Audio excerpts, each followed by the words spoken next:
Il y a une place devant. C'est pas ma place, c'est pas marqué mon nom dessus. Donc si quelqu'un peut venir s'asseoir devant, quelqu'un de courageux, quelqu'un qui aime Dieu, quelqu'un qui veut... Béatrice! Non, non, non, non, non, non, non, non, non, s'il te plaît. Béatrice, viens. S'il te plaît, viens. Viens, Béatrice, s'il te plaît. Viens, Béatrice, s'il te plaît. Comment, Béatrice? Amen. Ça, tu sais que le culte va bien se passer. Ok? Béatrice s'est mise devant, j'ai même pas besoin de prêcher, mais je vais quand même prêcher. Amen. Père éternel, merci pour ton sens de l'humour, Papa Dieu. Tu m'as ramené ici. Merci pour ton amour, tout simplement. Merci pour ta grâce. Papa Dieu, je te prie que tu sois avec moi et que tu parles au cœur de tes enfants, Père éternel. Et à moi le premier, Père, Papa Dieu. Je te remercie pour tout ce que tu fais. C'est au nom de ton Fils Jésus-Christ qu'on a prié, on t'aime. Amen. Amen. Wade in the water. Ce chant-là, il a été inventé par des esclaves. On ne saura jamais leur nom parce qu'il n'y avait pas la SACEM à l'époque et ni les droits d'auteur pour les esclaves. Mais c'était les esclaves américains qui devaient traverser le fleuve pour pouvoir être libres. Okay? Et ça a une signification spirituelle parce qu'à un moment donné, Dieu veut qu'on traverse les eaux du baptême pour sortir de l'esclavage du monde et être libre. Amen. Il faut qu'on comprenne l'essence du chant qu'on chante. Amen. Donc la prochaine fois, vous pourrez le chanter avec encore plus de foi. Et donc, le titre de mon message, c'est la question la plus importante de ta vie. La question la plus importante de ta vie.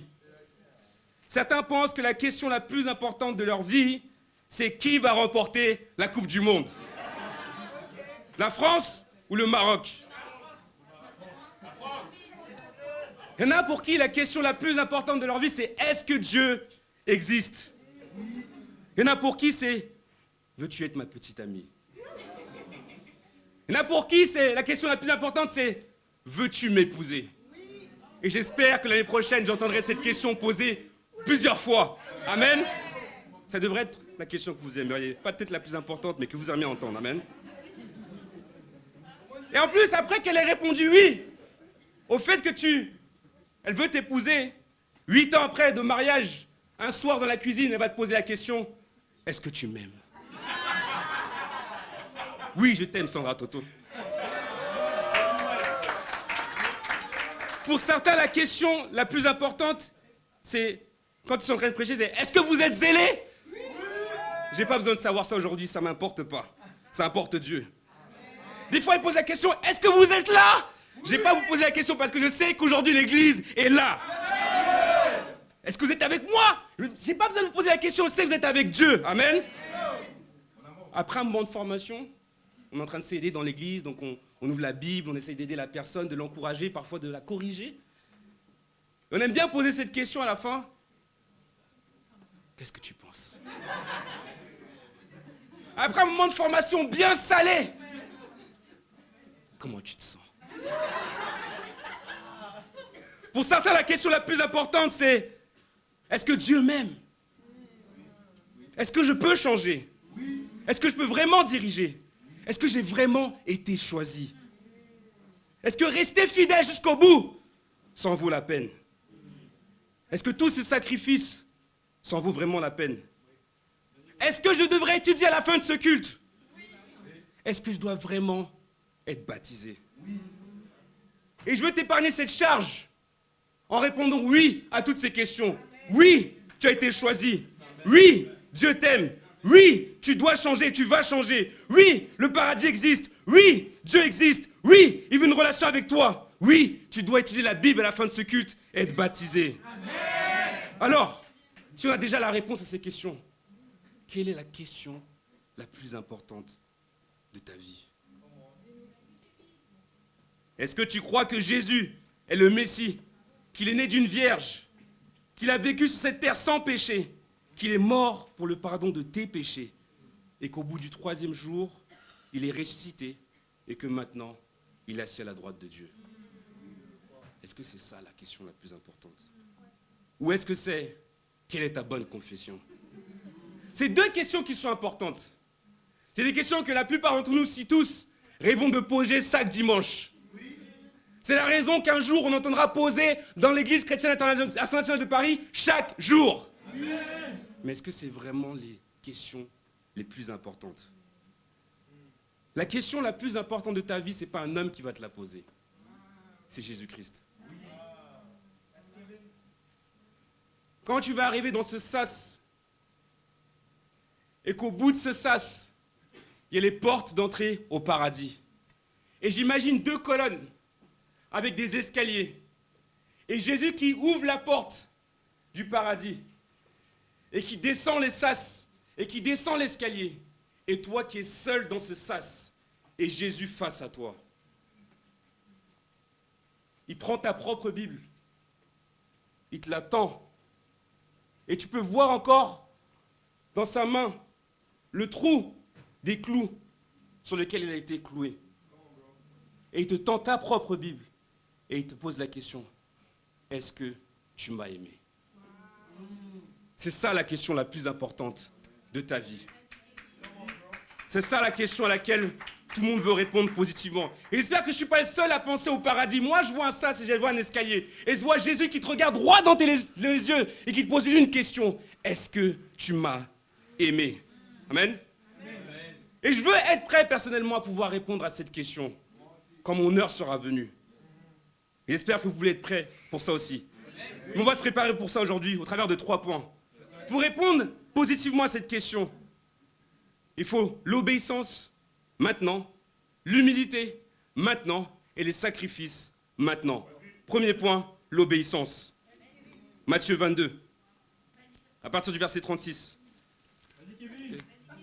Et comme je disais, j'aime le sens de l'humour de Dieu parce que cette salle-là, c'est la salle où on a eu le premier culte de l'Église chrétienne internationale de Paris en 2017. Ok? Et la plupart d'entre vous, la majorité, vous n'étiez pas là. Ok? Et je ne sais pas, quand vous étiez petit, quand vous avez déménagé, et vous retournez dans l'appartement de vos parents 20 ans après. Et tout paraît petit, n'est-ce pas? Et là, je reviens, je me dis, mais j'ai l'impression que la salle était beaucoup plus grande que ça, en fait. Ok? Et je me rends compte qu'en fait, non, c'est juste qu'on a grandi. Le but, je me rappelle de ce culte inaugural-là, c'était d'avoir 70 personnes. Ok? Disciples et invités. Maintenant, on est 70 disciples dans l'église. Amen. C'est la preuve que l'église est en feu et en train de grandir. Amen. Mais on doit encore grandir, c'est pour ça qu'on doit encore prêcher. On n'a pas fini. Amen. Matthieu chapitre 22, à partir du verset 36. Verset 36. Maître, quel est le plus grand commandement de la loi? Jésus lui répondit, tu aimeras le Seigneur ton Dieu de tout ton cœur, de toute ton âme et de toute ta pensée. Une question importante, n'est-ce pas? Le cœur, c'est là où résident toutes les intentions. L'âme, c'est ton souffle. Et ta pensée, c'est ta compréhension, c'est ton intention, c'est ton intelligence. Et donc, je suis en train de prier, Dieu est en train de me montrer cette écriture-là. Et je me disais, waouh! En fait, quand je manque de cœur, quand je suis découragé, parce que c'est ce que ça veut dire, découragement, c'est qu'en fait, le problème, c'est que je manque d'amour pour Dieu. Quand je manque de souffle, quand je n'y mets pas mon cœur, quand je n'y mets pas mon âme, et que je commence à être fatigué, ça veut dire que quelque part, il y a un manque d'amour pour Dieu. Quand je commence à avoir des pensées négatives, ça ne m'a plus trop en ce moment, mais quand même, on est tous sujets à ça parfois, c'est que mes pensées ne sont pas totalement en train d'aimer Dieu. Donc il y a un truc qui manque. Peut-être qu'il y a quelque chose qui manque aujourd'hui. Et je prie qu'à la fin de ce message, tu puisses trouver ce qui manque et pouvoir aimer Dieu totalement et pas partiellement. Donc la question qu'on peut se poser, c'est comment aimer Dieu? Et une autre personne, il n'y a personne mieux que Jésus pour pouvoir nous dire ça. Et on va regarder en Jean 14, verset 15.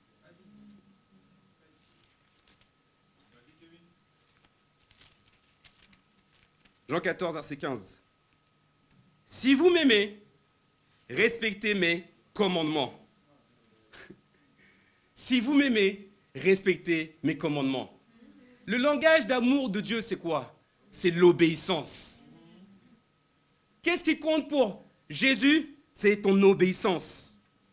Et donc avec ça, on va regarder en Marc 10 plusieurs moments où Jésus, il a éprouvé l'obéissance de personnes.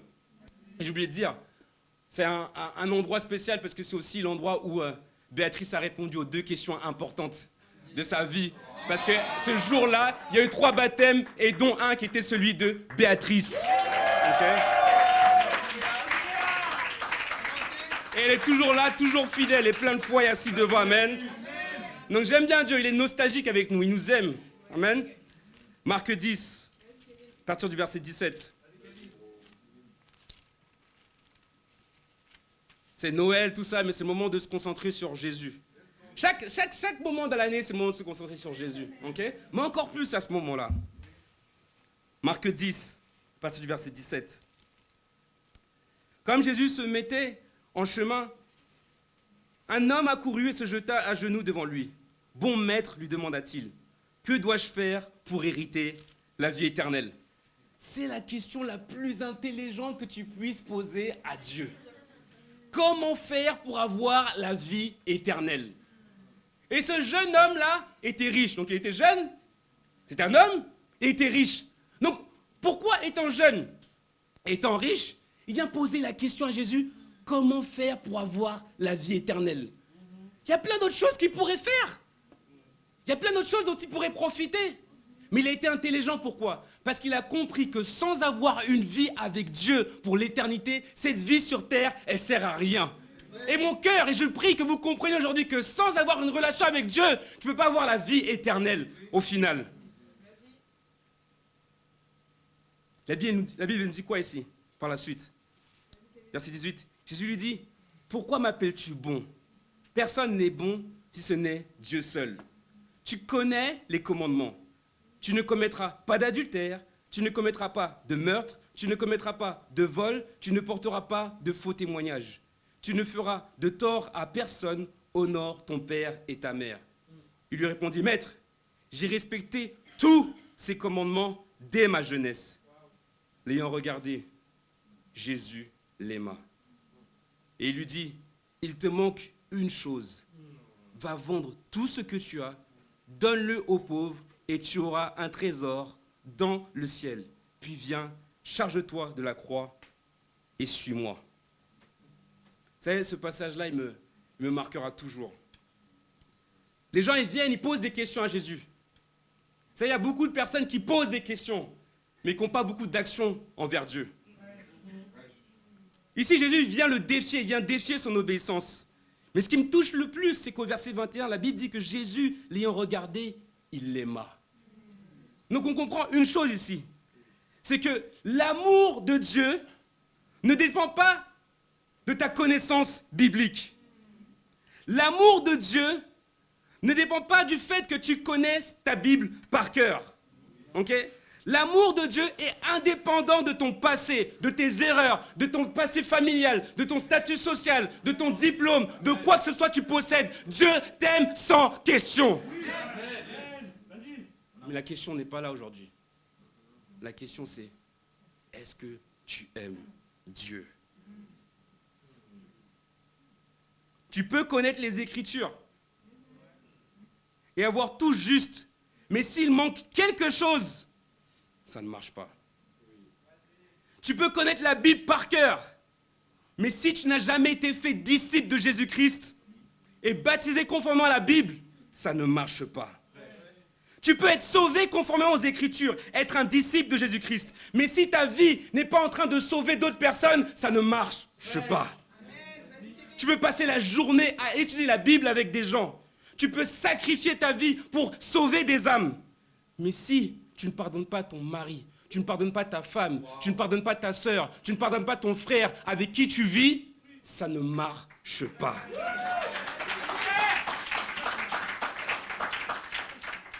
L'obéissance partielle est une désobéissance totale. L'obéissance parfaite, la désobéissance partielle du moins, est une désobéissance totale. Le jeune homme a dit, « Dieu, Jésus, je t'aime, mais... » Oui, mais... Imagine le jour de ton mariage. Ok. Est-ce que vous voulez épouser un tel? Est-ce que vous voulez épouser un tel? La personne répond, oui.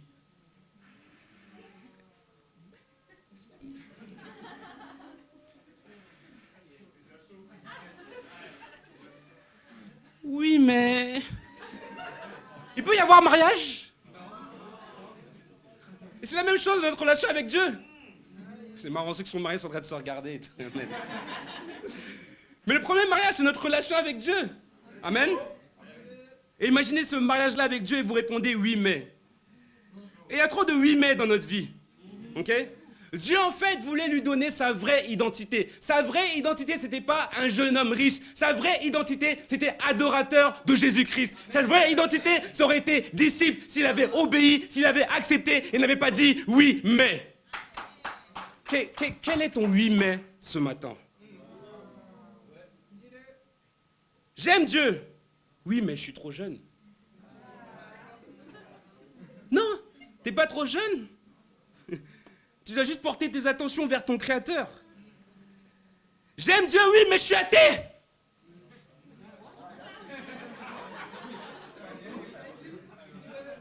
Tu n'es pas athée, Erickson. Tu n'es pas athée. Tu es en train de chercher ton Créateur, c'est tout. J'aime Dieu, oui, mais j'arrive pas à pardonner cette sœur. Oui, j'aime Dieu, mais j'arrive pas à pardonner ce frère. Ceux qui ont un problème de pardon, même sauvés, ont un problème de salut. Mais c'est de sa faute. J'arrive pas à pardonner. Oui, mais. Oui, j'aime Dieu. Mais elles sont où mes bénédictions? Il est où mon mariage? Il est où mon succès? J'aime Dieu, oui, mais. Quand tu te fais former? Oui, mais. Ouf. Ouh là là. Ouh là là. Quand on est en train de t'aider, oui, mais ouh là là là. Tu sais que ça va pas bien se passer par la suite. Qu'est-ce que tu retiens dans ta relation avec Dieu? Quel est ton oui, mais? Vous savez, il y a une émission qu'on aime bien regarder, ou qu'on aimait bien regarder, on n'a plus de télé parce que là, il l'a cassée. Et d'ailleurs, c'était pas la mienne, c'était celle de Philippe. Pardon, Philippe. Et il n'y a pas de télé chez moi. Et même à l'époque, il y en avait une, mais on ne regardait pas vraiment la télé. Mais il y a une émission qu'on aimait bien regarder. Et on l'a découverte à l'époque où Lisa habitait chez nous. Et on regardait ça avec Sandra. Et ça s'appelle Marié au premier regard. Et vous vous dites que, ouais, Kevin, normalement, il devrait étudier la Bible tout le temps, comme ça, regarde la télé, pas spirituel, amen. On aime se détendre aussi. Et donc, on regardait cette émission qui est stupide, mais qui est marrante quand même. Et donc, le principe de Marié au premier regard, c'est l'amour par la science. Et donc, ce qui se passe, c'est que tu as des psychologues, sociologues qui viennent et qui évaluent la compatibilité de deux personnes. Donc, on va dire que deux personnes ont une compatibilité, ils ne se connaissent pas, ils ne se sont jamais vus. Ils ont une compatibilité de 90% et 90%. Ok, on va les mettre ensemble et la première fois, ils vont se rencontrer, ça sera le jour de leur mariage. Et donc, ils arrivent à la mairie, d'accord? Et je me rappelle d'un épisode une fois où, franchement, c'était marrant, mais en même temps, ça faisait pitié. Tu regardais l'homme et tu regardais la femme. Au niveau des standards, l'homme, il était là, et c'est généralement comme ça, et la femme, elle était là, ok? Donc franchement, elle disait oui, c'était le jackpot pour lui, ok? À un moment donné, il se regarde, et l'homme, généralement, c'est lui qui répond en premier. Donc lui, est-ce que tu veux l'épouser? Il n'a même pas besoin de poser la question, oui! Et bien tout le truc, il a regardé comme ça. Et il la connaît pas, c'est la première fois qu'ils se voyaient, ok? Et la femme, à un moment donné, elle le regarde. Elle regarde sa mère, elle regarde son père, elle regarde sa meilleure amie, elle le regarde.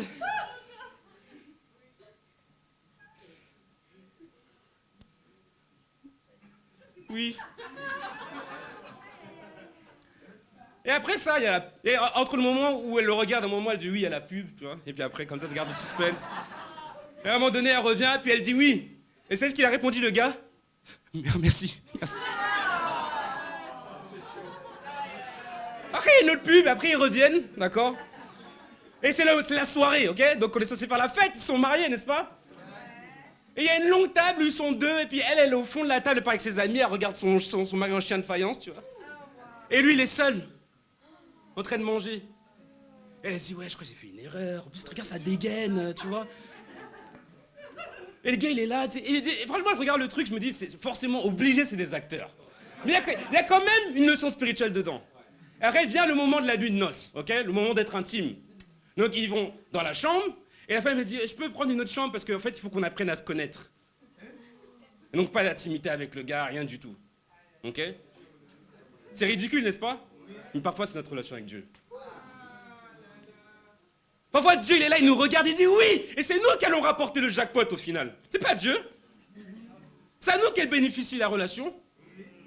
On veut faire chambre à part avec Jésus.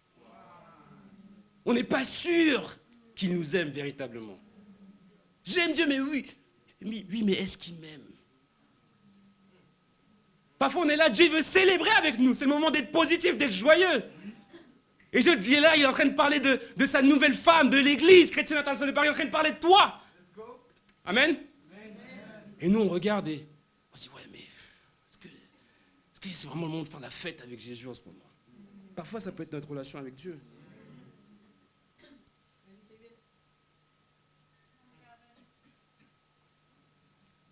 Lire la suite au verset 27, verset 23. Regardant tout autour de lui, Jésus dit à ses disciples qu'il est difficile à ceux qui ont des richesses d'entrer dans le royaume de Dieu. Les disciples furent effrayés de ce que Jésus parlait ainsi. Il reprit, mes enfants, qu'il est difficile à ceux qui sont confiés dans les richesses d'entrer dans le royaume de Dieu.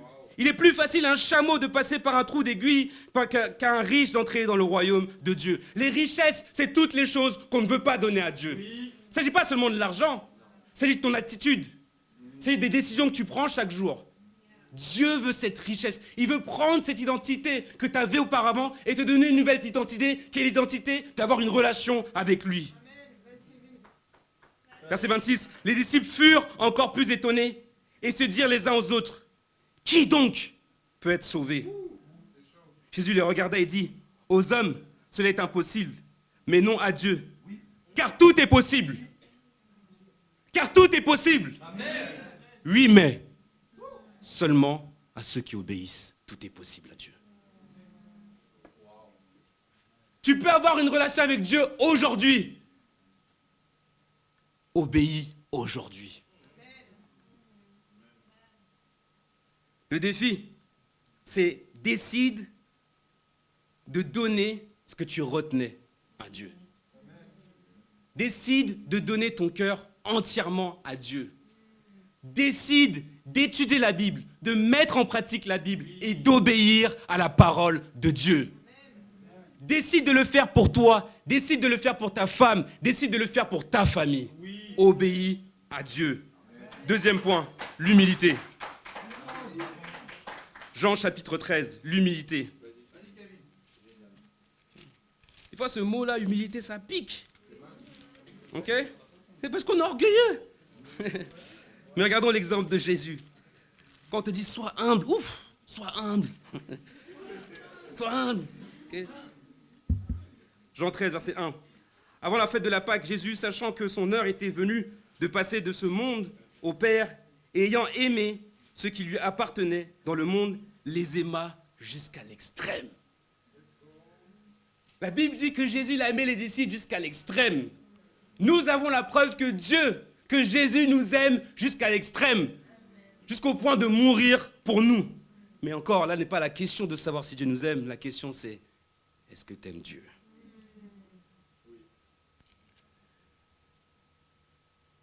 Verset 2, c'était pendant le souper. Le diable avait déjà mis dans le cœur de Judas l'Iscariote, fils de Simon, l'intention de le trahir. Jésus savait que le Père avait tout remis entre ses mains, qu'il était venu de Dieu et qu'il retournait vers Dieu. Il se leva de table, quitta ses vêtements et prit un linge qu'il mit autour de sa taille. Ensuite, il versa de l'eau dans un bassin et il commença à laver les pieds des disciples et à les essuyer avec le linge qu'il avait autour de la taille. Il arriva donc vers Simon-Pierre et lui dit, « Toi, Seigneur, tu me laves les pieds. » Jésus lui répondit, « Ce que je fais, tu ne le sais pas maintenant, mais tu le comprendras par la suite. » Pierre lui dit, « Non, jamais tu ne me laveras les pieds. » Jésus lui répondit, « Si je ne te lave pas, tu n'auras pas de part avec moi. » Simon-Pierre lui dit, « Seigneur, non pas seulement les pieds, mais encore les mains et la tête. » Jésus lui dit, « Celui qui s'est baigné n'a besoin que de se laver les pieds pour être entièrement pur, et vous êtes purs, mais pas tous. » En effet, il connaissait celui qui était prêt à le trahir. Voilà pourquoi il dit, vous n'êtes pas tous purs. Verset 12. Après leur avoir lavé les pieds, il reprit ses vêtements, se remit à table et leur dit, comprenez-vous ce que je vous ai fait. Vous m'appelez maître et seigneur, et vous avez raison, car je le suis. Si donc je vous ai lavé les pieds, moi le Seigneur et le maître, vous devez aussi vous laver les pieds les uns aux autres. Car je vous ai donné un exemple afin que vous fassiez comme je vous ai fait. En vérité, je vous le dis, le serviteur n'est pas plus grand que son Seigneur, ni l'apôtre plus grand que celui qui l'a envoyé. Si vous savez cela, vous êtes heureux pourvu que vous le mettiez en pratique. L'humilité. Jésus est sur le point de mourir. Il aime les disciples jusqu'à l'extrême. Et il vient leur prouver encore une preuve d'amour en leur lavant les pieds. Okay. Si ce matin j'avais dit, hey, les gars, on enlève nos chaussures, on enlève les chaussettes même, d'accord? Et on se lave les pieds. Ou même si c'était moi qui disais, je vous lave les pieds. Il y en a beaucoup qui seraient inconfortables, qui seraient partis, c'est quoi cette église que tu m'as invité? C'est une secte, je m'en vais. Okay? Il y en a beaucoup qui seraient tombés de la foi même. Mais c'est quoi la signification de laver les pieds? Les pieds, c'est une partie qui est intime. Tu peux être musclé comme tu veux, on vient te toucher les pieds, c'est bizarre. Tu peux être dans l'assurance comme tu veux, on vient te laver les pieds, c'est bizarre. Okay? Moi, ma femme, je dis, écoute, laisse-moi garder les chaussettes à la maison, parce que je veux pas que tu tombes de la foi. Après 5 ans de mariage, ok, je pourrais enlever mes chaussettes à la maison, mais pour l'instant, laisse-moi les garder, ok? Pourquoi? Parce que c'est le parti où on va tout voir, ok? Tu veux t'habiller comme tu veux, tu peux sentir bon comme tu veux. Tout le monde est beau ici, ok? Mais je sais pas si les pieds de tout le monde sont beaux ici, ok? Moi, le premier. Pourquoi? C'est une partie qui est intime, ok? Je veux pas rentrer dans les détails, mais je vais pas rentrer dans les détails, ok? Mais c'est une partie qui est intime. Et on voit que Jésus, qu'est-ce qu'il fait? Il se met à genoux devant eux. Lui qui est le créateur du ciel et de la terre, qui est le commencement et la fin de toutes choses. Il s'humilie, il s'agenouille et il leur lave les pieds. C'est quoi la signification ici? Pierre, il veut toujours répondre de la manière religieuse et la manière parfaite. Ok? Et non, les autres peut-être, mais moi non, parce que j'ai compris ta valeur. En fait, il n'avait rien compris. Il n'avait rien compris. Mais j'aime Pierre quand même, parce qu'il était direct, il était honnête. Et Jésus lui répond ici, si je ne te lave pas, tu n'auras pas de part avec moi. De quoi il parle ici? Il parle du baptême.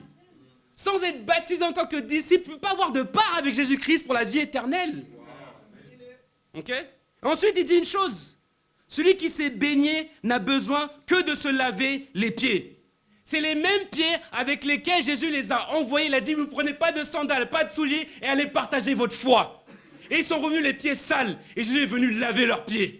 Ils ont donné des efforts, ils sont partis sauver d'autres personnes avec humilité, ils sont partis apporter l'évangile. Ils avaient les pieds sales, biscornus, fatigués, et Jésus les a lavés. Et au dernier jour, quand Jésus reviendra, il va aussi nous servir. Parce que ses pieds auront été dans toutes les nations, dans cette génération. C'est ça dont Jésus parle. C'est pour ça qu'il dit, celui qui a déjà été baptisé, celui qui a déjà été lavé, maintenant il ne s'agit plus d'être pur, maintenant il s'agit juste d'une chose, il s'agit d'aller partager ta foi, il s'agit d'aller prendre tes pieds et d'aller prêcher l'évangile dans toutes les nations, dans cette génération.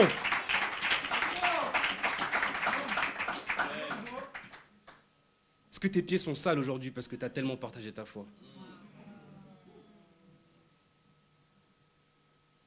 Une autre illustration ici. On doit se laver les pieds les uns des autres. Dieu ne pourra jamais tolérer le manque d'unité. Dans la Bible, il n'est pas question d'amour et de haine, il est question d'amour et de peur. 1 Jean 4, verset 18. C'est la raison pour laquelle le premier sentiment que l'homme il a eu après avoir désobéi au Père, c'était la peur. Dieu est venu chercher Adam pour avoir une relation avec lui. Il lui a posé, t'étais où? Il a dit, je me suis caché parce que j'avais peur. Pourquoi? Parce qu'il avait désobéi. Il y en a ici qui doivent se demander pardon les uns les autres. On va se dire les vraies choses, on n'est pas là pour rigoler. On est une famille. Et si vous venez pour la première fois, on est une famille aussi. Vous devez vous pardonner, on doit se pardonner les uns les autres. Encore une fois, si tu as un problème pour demander pardon ou pour pardonner, tu as un problème qui est sérieux et que tu dois régler aujourd'hui. Amen. Comment tu peux penser ne pas dire pardon à la personne avec qui tu habites, aller parler de Jésus-Christ, celui pour qui est mort pour cette même personne-là? Ouais. Applaudissez, mais pardonnez-vous les uns les autres. Applaudissez, mais réconciliez-vous les uns les autres. Amen. Et si tu penses que je te parle à toi, c'est de toi dont je suis en train de parler. Réconciliation. La Bible dit qu'on est ambassadeur de la réconciliation. On doit pouvoir... Vous savez, dans le mariage, on parle de mariage depuis tout à l'heure, le mariage c'est quoi? Celui qui gagne, c'est celui qui demande pardon en premier. Et si tu as gagné, ta femme aussi l'a gagné. Si ton mari l'a gagné, ta femme... C'est ça, en fait, il faut demander pardon. Ok? C'est ça le point ici. Pourquoi? Parce que Dieu nous a pardonné en premier. Et je vais revenir sur des choses très simples. Vous savez quoi? Je suis en train d'étudier Ézéchiel, j'aurais voulu prendre... J'étais en train de dire, Dieu, de quoi j'ai prêché? Je vais prendre Ézéchiel, et ça veut dire ça, ça veut dire ça, le grec de ça, le grec de ça. On va revenir à la base. Le pardon, la réconciliation. Le défi, sois humble. Si la question la plus importante de ta vie te venait à être posée aujourd'hui, et que Dieu te tend ta Bible et te dit, est-ce que tu m'as aimé? Si c'était aujourd'hui que la question venait, et si tu sais honnêtement que tu ne peux pas répondre positivement à cette question aujourd'hui, le défi que je veux te donner, réconcilie-toi avec Dieu aujourd'hui. Je ne parle pas qu'aux invités, je parle aussi aux disciples, et en premier même. Si la Bible t'était tendue et que Jésus te posait la question, est-ce que tu m'as aimé? J'espère que ta réponse ne sera pas oui, mais j'étais en désaccord avec telle sœur ou tel frère ou telle personne. Lavez-vous les pieds les uns les autres. Lavons-nous les pieds les uns les autres. Aujourd'hui. Amen. Chapitre 3. Amen. Troisième point. Le sacrifice. Le sacrifice. Et juste avant, pour parler d'humilité, je suis inspiré parce que, vous savez, des fois, on peut prendre des exemples de telle ou telle personne. Vous voyez ce que je veux dire? Mais il y a des gens qui m'inspirent déjà dans l'église. Et je pense à Sarah Bonamy. Vous pouvez applaudir pour... Et Sarah, je sais que Sarah, elle nous regarde et qu'elle nous écoute et regarde le culte. Et Sarah, en ce moment, c'est une sœur, en fait, qui est atteinte d'un cancer. Et elle a été hospitalisée, elle fait des allers-retours entre l'hôpital et notre foyer à Sandra et moi. Et dernièrement, elle a dû retourner à l'hôpital. Parce qu'elle voulait se battre tellement pour être avec les disciples. Mais elle doit retourner à l'hôpital. Et Dieu est en train de lui apprendre l'humilité. Et elle court vers Dieu malgré sa maladie. La nuit, elle se tord de douleur. Ma femme et moi, on doit se lever pour pouvoir l'emmener là où elle doit aller pour avoir ses soins. Mais vous savez une chose? Jamais elle manque ses moments avec Dieu. C'est une chose, elle est en train de faire des flyers pour la discu, elle est en train de faire des flyers pour l'église, elle est en train de poster sur Instagram sa relation avec Dieu. Elle est amoureuse de Dieu, totalement mariée à Dieu.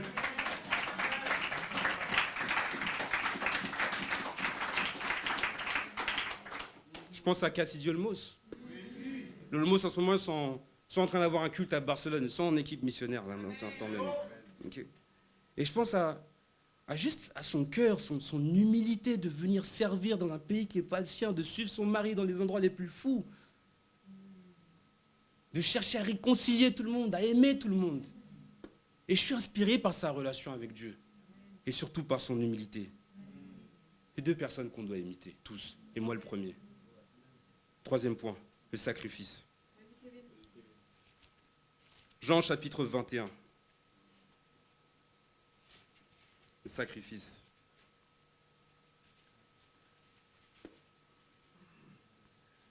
Après cela, Jésus se montra encore aux disciples sur les rives du lac de Tibériade.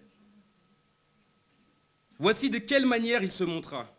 Simon-Pierre, Thomas appelé Didyme, Nathanaël qui venait de Cana en Galilée, les fils de Zébédée et deux autres disciples de Jésus se trouvaient ensemble. Simon-Pierre leur dit, je vais pécher.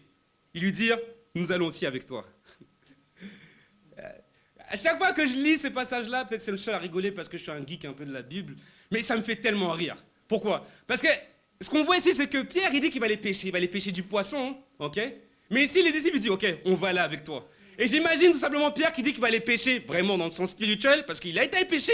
Les disciples vont dire, tu sais quoi, ben, on va aller avec toi. Et parfois, tu sais quoi, on est des dirigeants. Quand on décide de prendre des mauvaises directions, on donne le mauvais exemple aussi. Amen.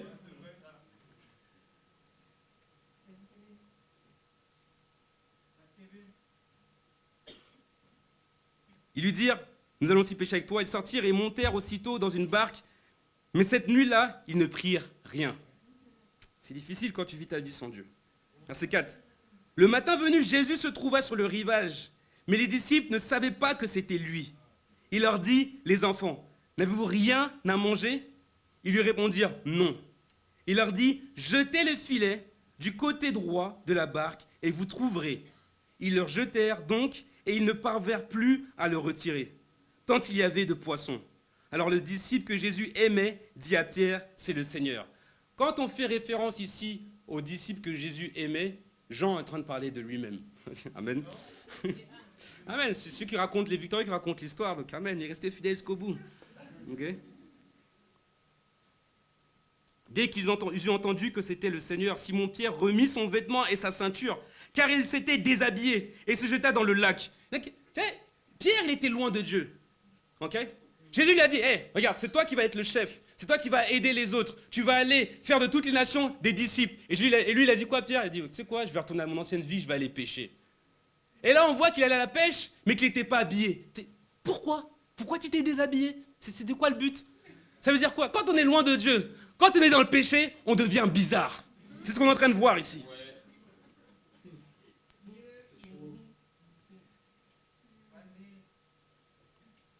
Au verset 8, les autres disciples vinrent avec la barque en tirant les filets pleins de poissons car ils n'étaient pas loin de la rive, à une centaine de mètres. Verset 9, lorsqu'ils furent descendus à terre, ils virent là un feu de braise avec du poisson dessus et du pain. Jésus leur dit, apportez quelques-uns des poissons que vous venez de prendre.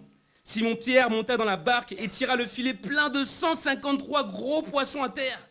Malgré leur grand nombre, le filet ne se déchira pas. Jésus leur dit, venez manger. Waouh!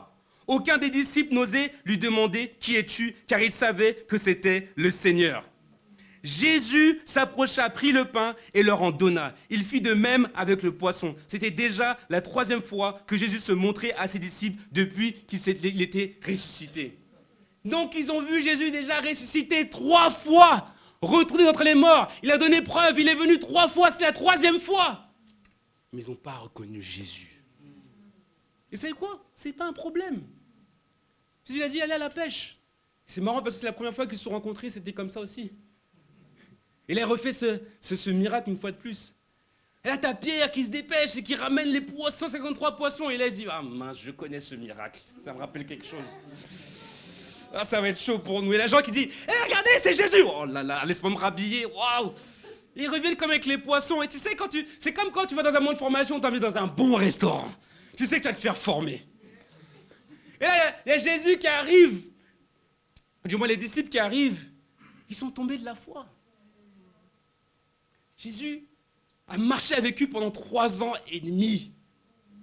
Il leur a dit, maintenant que je vous ai tout montré, allez faire ma volonté, allez faire des disciples. Ils sont tous tombés de la foi après l'avoir trahi. Et même après l'avoir trahi, il s'est montré 3 fois à eux ressuscités. Et malgré ça, ils ont encore désobéi. J'arrive à m'identifier à eux. J'arrive totalement à m'identifier à eux. Et là, on s'attend à ce que Jésus il éclate ou qu'il fasse je ne sais quoi. Et Jésus est en train de faire un barbecue. Les gars, venez manger. On va parler. Des fois, le marteau de la parole, ça marche. Mais des fois aussi, ça aide de nourrir les gens spirituellement et physiquement aussi. Et on en a besoin tous, n'est-ce pas? Oui. Verset 15. Lorsqu'ils eurent mangé, Jésus dit à Simon-Pierre, Simon, fils de Jonas, m'aimes-tu plus que ceci? Une question importante.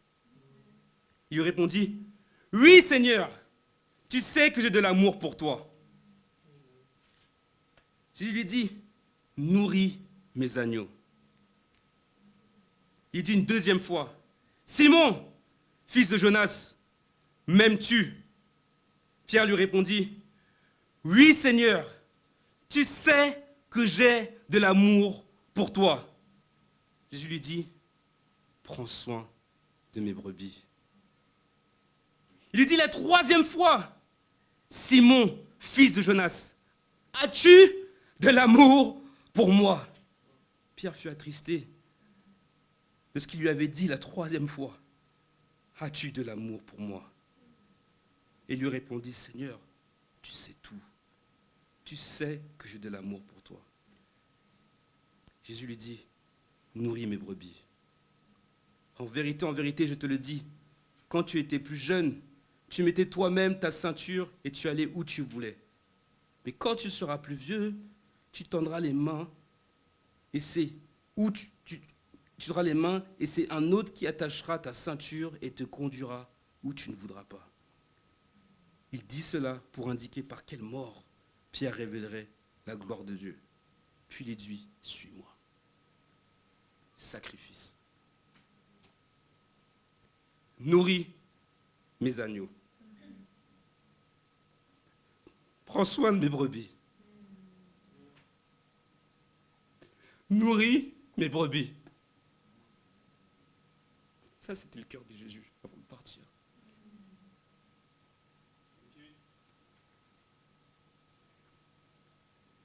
On peut dire ce qu'on veut, c'est nos actions qui vont prouver notre amour pour Dieu.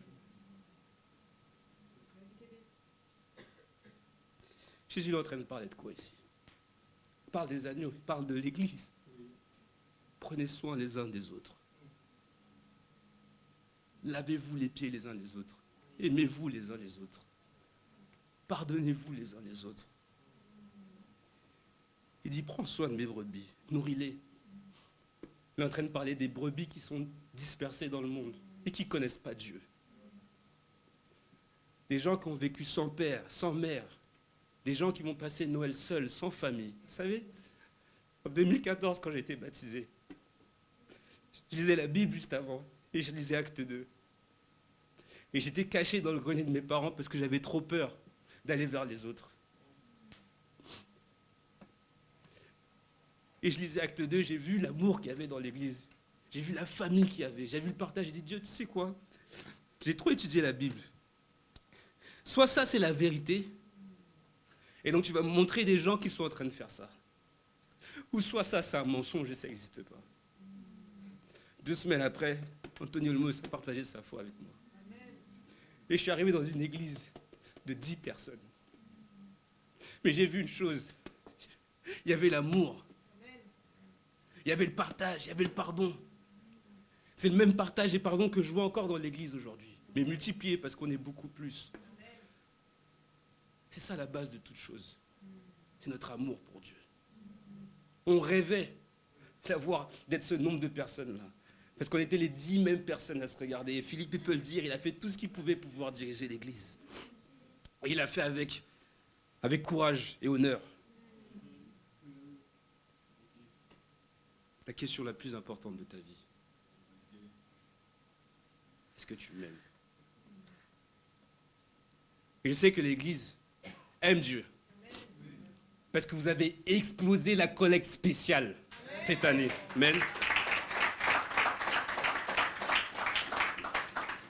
Je sais que Béatrice aime Dieu.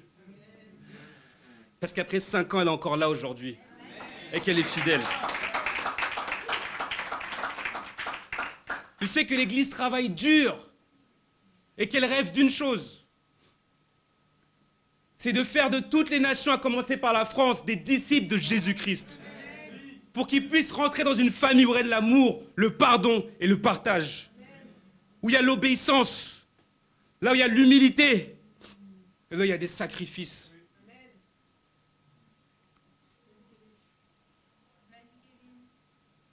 On va exploser le spectacle de Noël le 18 décembre. Dieu a tellement confiance en nous qu'il a dit, je ne vais pas vous donner une date, Je vais vous donner 2 dates. Et le 24 au matin, vous allez avoir un culte aux Champs-Élysées, là où il y aura 200 personnes. Et je veux dire quelque chose, je vais vous confesser quelque chose. On m'a demandé, ouais, est-ce qu'il faut commander 5000 flyers ou 10 000 flyers? Et j'ai manqué de foi. J'ai dit 5000 flyers. Mais on n'a plus de flyers aujourd'hui tellement vous êtes zélés.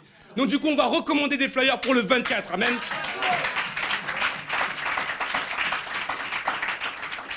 Cette même salle où vous êtes, on rêvait d'avoir 70 personnes. Juste qui vont venir au culte. Au lieu de 70 disciples.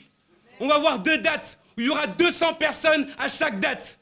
Ces 200 personnes ne sera plus un rêve quand on sera 200 dans la région de rive gauche et 200 dans la région rive droite de l'église chrétienne internationale de Paris. Allons nourrir les brebis. Allons nous occuper des brebis. Allons sauver des âmes pour Jésus-Christ. Pour que le jour où on rentrera dans ce sas et que Jésus descendra les marches, qu'il n'ait même pas besoin de te poser la question parce qu'il va te regarder avec un grand sourire. Il va te regarder toi et il va dire « Qui sont toutes ces personnes derrière ?» C'est toutes les personnes avec qui tu as partagé ta foi. Et Jésus n'aura même pas besoin de te poser la question. Parce que vous avez tellement déjà discuté sur terre. Vous avez déjà tellement été intime sur terre qu'il va dire « C'est mon gars, je le connais. » Pas besoin de lui poser la question. Entre, mon fidèle serviteur. La question la plus importante de ta vie. Et que la gloire soit à Dieu.